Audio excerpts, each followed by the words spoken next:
வணக்கம் நண்பர்களே, இன்றைக்கி நம்ம சேனலில் பார்க்க போகிறது ஒரு டிஃபன் சாம்பார். இட்லி தோசைக்கு ரொம்ப பொருத்தமான நல்ல ஒரு வாசமான நம்ம மசாலா வறுத்து அரைச்சி செய்கிறதுனால இதோட வாசம் ரொம்ப நல்லாயிருக்கும்.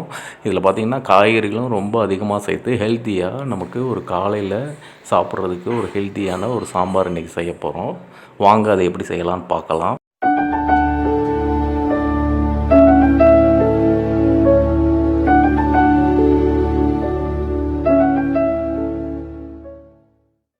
நம்ம சேனலை இது வரைக்கும் சப்ஸ்கிரைப் பண்ணாத நண்பர்கள் சப்ஸ்கிரைப் பண்ணிக்கோங்க. பக்கத்தில் உள்ள பெல் பட்டனை கிளிக் பண்ணிக்கோங்க. தொடர்ந்து நம்ம வீடியோவை பாருங்கள். சாம்பார் செய்கிறதுக்கு 1/2 கப் பாசிப்பருப்பு, 1/2 கப் துவரம்பருப்பு ரெண்டையும் எடுத்து நல்லா கழுவி தண்ணியில் கழுவி எடுத்துக்கலாம்.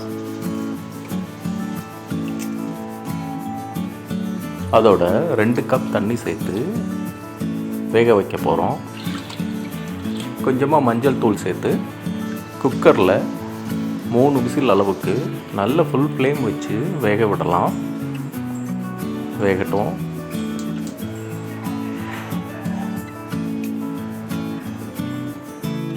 பருப்பு வேகிற டைமில் காய்கறிகளை இந்த மாதிரி அழகாக வெட்டி வச்சுக்கலாம். நமக்கு இன்றைக்கி சாம்பார் செய்ய தேவையான அத்தனை பொருட்களும் கீழே டிஸ்கிரிப்ஷன் பாக்ஸில் கொடுத்துருக்கோம், பார்த்துக்கலாம். பருப்பு நமக்கு நல்லா வெந்து வந்துருச்சு. இதை சாம்பார் செய்யும்போது கடைசியாக சேர்க்க போகிறோம். தனியாக எடுத்து வச்சுக்கலாம். சாம்பாருக்கு மசாலா வறுத்து அரைக்க போகிறோம். அதுக்கு முதல்ல ஸ்டவ்வை ஆன் பண்ணி 1 டீஸ்பூன் அளவுக்கு நல்லெண்ணெய் விட்டுக்கலாம். எண்ணெய் சூடானதும்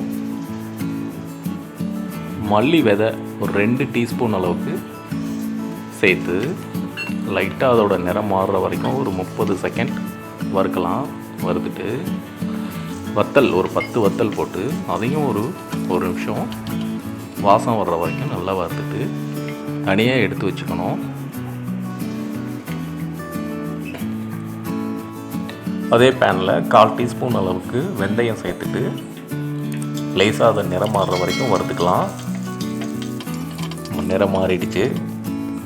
இப்போ 1 டீஸ்பூன் சீரகம் உடனே பொரிஞ்சிரும். லைட்டாக வறுத்துட்டு எடுத்துடலாம்.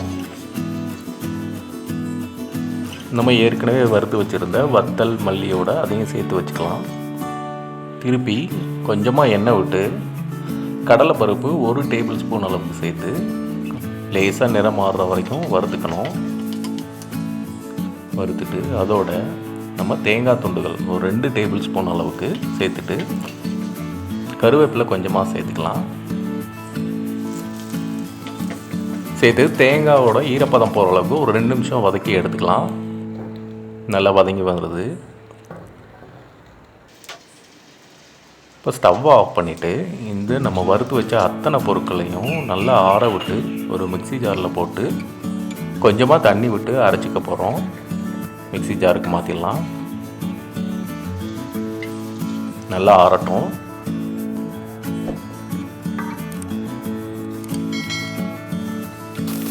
மிக்ஸி ஜாரில் லேசாக அரைச்சிட்டு தண்ணி கொஞ்சம் விட்டு ஒரு பேஸ்ட் பதத்துக்கு அரைச்சி எடுத்துக்கலாம். நம்ம மசாலா அழகாக ரெடி ஆகிடுச்சு. இப்போ ஸ்டவ் ஆன் பண்ணி ஃப்ளேமை மீடியமில் வச்சுக்கலாம். எண்ணெய் 1 டேபிள் ஸ்பூன் நல்லெண்ணெய் யூஸ் பண்ணிக்கலாம். 1 டேபிள் ஸ்பூன் ஊற்றுறோம். கடுகு 1/2 டீஸ்பூன் போட்டு பொரிய விடணும். சீரகம் ஒரு 1/2 டீஸ்பூன் போட்டு அதையும் நல்லா பொரிய விட்டுட்டு நம்ம பெருங்காயத்தூள் ஒரு சின்ன பிஞ்ச் போட்டுக்கலாம். போட்டுட்டு வெங்காயம் ஒரு 5 சின்ன வெங்காயம் ஒரு 3 பச்சை மிளகாய் போட்டு லேசாக வதக்கிக்கலாம். லேசாக வதக்கிட்டு கருவேப்பிலை கொஞ்சம் சேர்த்துட்டு வதக்கி விடலாம். தக்காளி 2 சின்ன தக்காளி இன்றைக்கி எடுத்துருக்கோம். அதையும் வெட்டி வச்சு அதையும் சேர்த்து வதக்குறோம். தக்காளி வதங்கிறதுக்கு உப்பு கொஞ்சம் சேர்த்துட்டு தக்காளி நல்லா சாஃப்ட் ஆகிற வரைக்கும் நல்லா வதக்கிக்கலாம். தக்காளி சாஃப்ட் ஆகிடுச்சு. இப்போ நம்ம வெட்டி வச்ச காய்கறிகள்லாம் ஒவ்வொன்றா சேர்க்கலாம். பீன்ஸ் 1/4 கப் அளவுக்கு சேர்த்துக்கணும். கேரட் ஒரு 1/4 கப்பு சேர்க்குறோம். லைட்டாக வதக்கி விட்டுக்கலாம். உருளைக்கிழங்கு இன்றைக்கி ஒரு சின்ன உருளைக்கிழங்கு வெட்டி அதையும் போடுறோம். பூசணிக்காய் ஒரு அரை கப் அளவுக்கு அதையும் வெட்டி ஒரு 2-3 நிமிஷம் நல்லா வதக்கலாம். இப்போ நம்ம அரைச்சி வச்ச மசாலாவை சேர்த்து